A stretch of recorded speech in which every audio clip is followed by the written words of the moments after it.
யாழ்ப்பாணம் வட்டுக்கோட்டை பகுதியில் இரண்டு குழுவினருக்கிடையே நேற்று பிற்பகல் மோதல் இடம்பெறுவதாக போலீசாருக்கு அவசர அழைப்பு ஒன்று கிடைத்துள்ளது.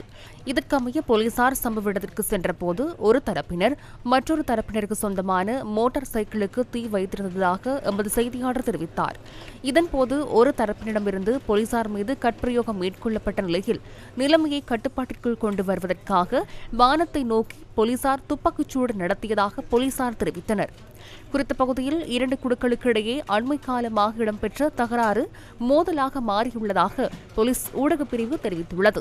சம்பவம் தொடர்பில் போலீசாரினால் இதுவரை 3 கைது செய்யப்பட்டுள்ளதுடன் சந்தேக நபர்கள் மல்லாகம் நீதவான் நீதிமன்றத்தில் இன்று ஆஜர்படுத்தப்பட்டதை அடுத்து எதிர்வரும் ஆகஸ்ட் மாதம் 5ஆம் தேதி வரை விளக்க மறியலில் வைக்குமாறு உத்தரவிடப்பட்டுள்ளது.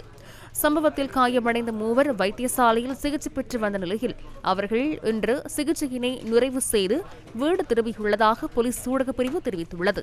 இந்த சம்பவத்தை அடுத்து தொடர்ந்தும் யாழ்ப்பாணம் வட்டுக்கோட்டை பகுதியில் பாதுகாப்பு பலப்படுத்தப்பட்டுள்ளது. குறித்த பிரதேசத்தின் பாதுகாப்பு நடவடிக்கைகளுக்காக போலீஸ் அதிகாரிகள் மற்றும் நடமாடும் பாதுகாப்பு நடவடிக்கைகளுக்காக போலீஸ் விசேட அதிரடி படையினர் கடமையில் ஈடுபடுத்தப்பட்டுள்ளதாக போலீஸ் ஊடகப் பிரிவு தெரிவித்தது.